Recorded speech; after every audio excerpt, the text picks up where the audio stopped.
The Kobe Olympics, they are here. They have officially begun. Did you guys even notice? Have you even noticed? I cannot remember a less advertised, less hyped up Olympics than the Winter Olympics going on right now in Beijing.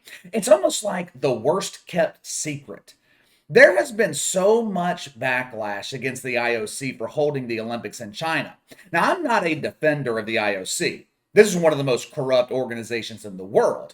As much as I disagree with having the Olympics in China, they didn't really have a choice. My mom, God love her, my mom loves the Olympics.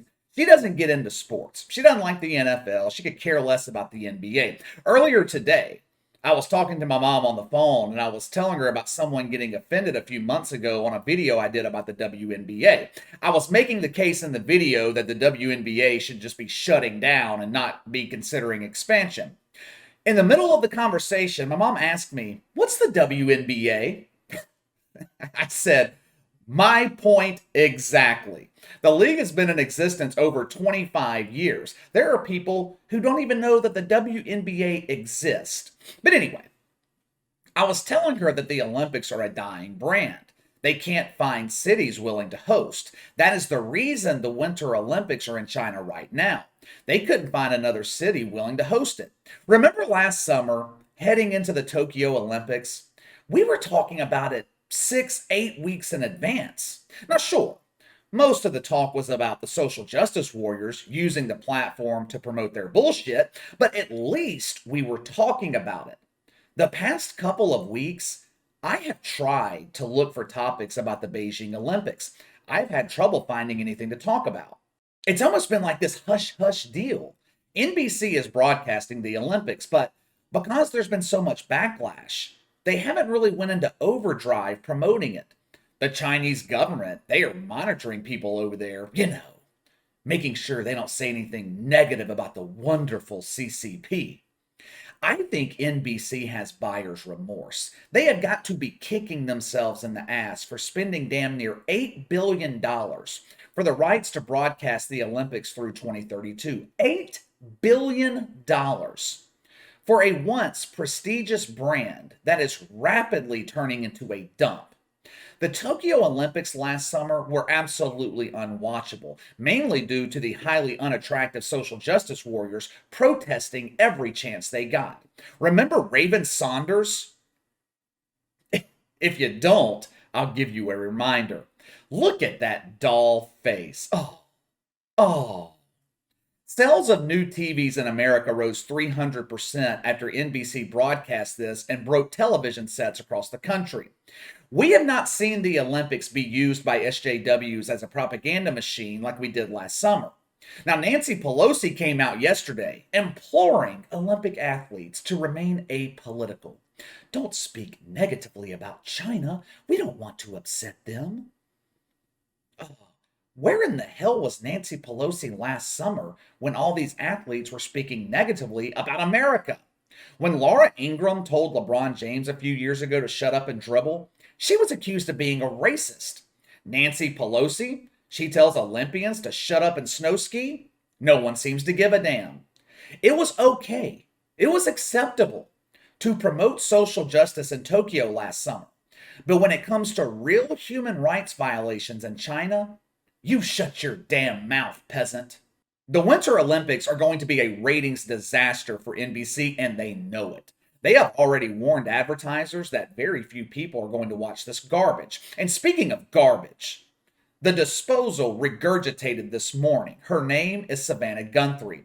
When it comes to CCP ass kissing, it is hard to find a bigger ass kisser than Savannah Guthrie. Check out what she said this morning. Mike, this moment is quite provocative. It's a statement from the Chinese President Xi Jinping to choose an athlete from the Uyghur minority. It is an in-your-face response to those Western nations, including the U.S., who have called this Chinese treatment of that group genocide and diplomatically boycotted these games. There will be much discussion about this. This woman is not stupid, far from it, actually. She knows exactly what she's doing.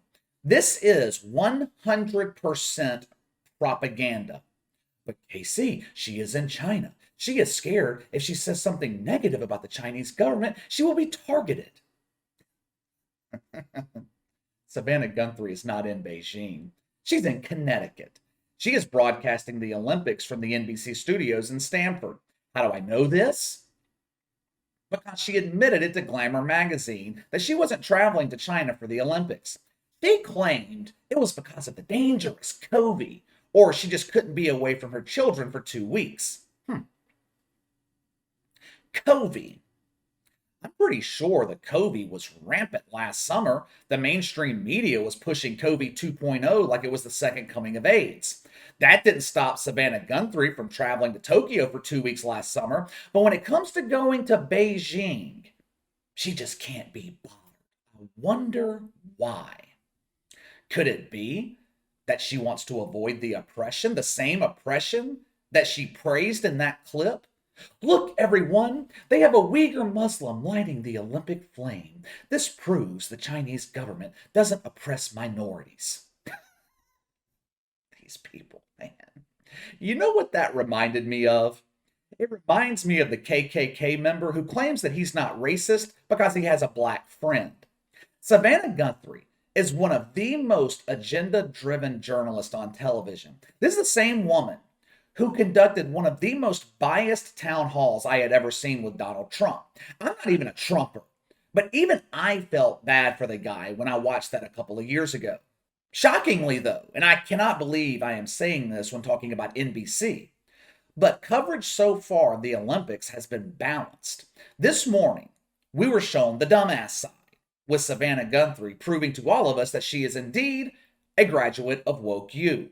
Last night, though, NBC gave us someone with a functioning brain, someone who's not afraid to speak the truth, someone who is actually in Beijing and not hiding away in some studio in the Northeast reading her transcript from the woke Bible.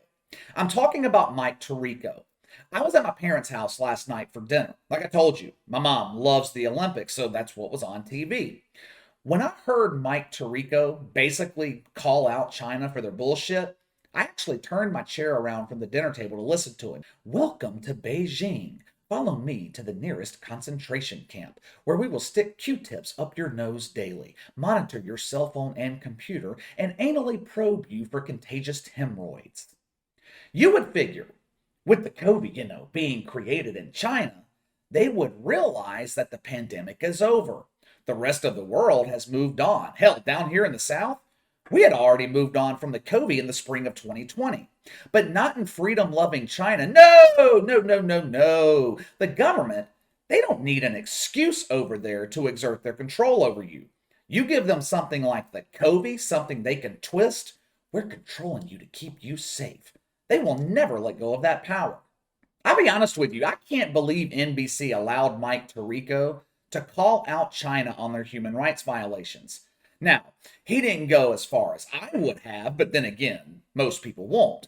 I can't blame Mike Tirico for that. But credit to NBC for allowing Mike Tirico to do this. This could not have been an easy decision. It is easy for me to criticize China from the comfort of my home 5,000 miles away.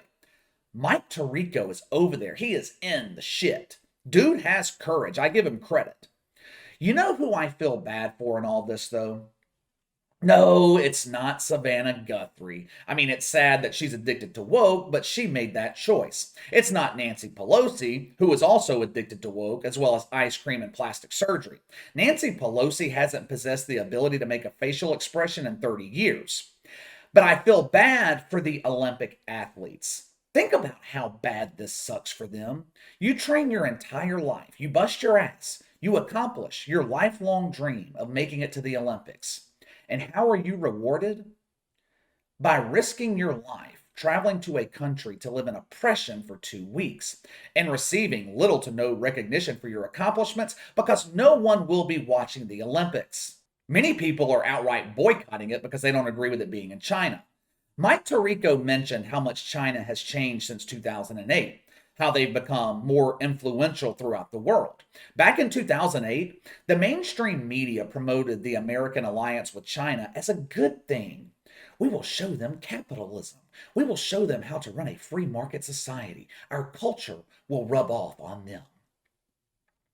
The exact opposite has happened.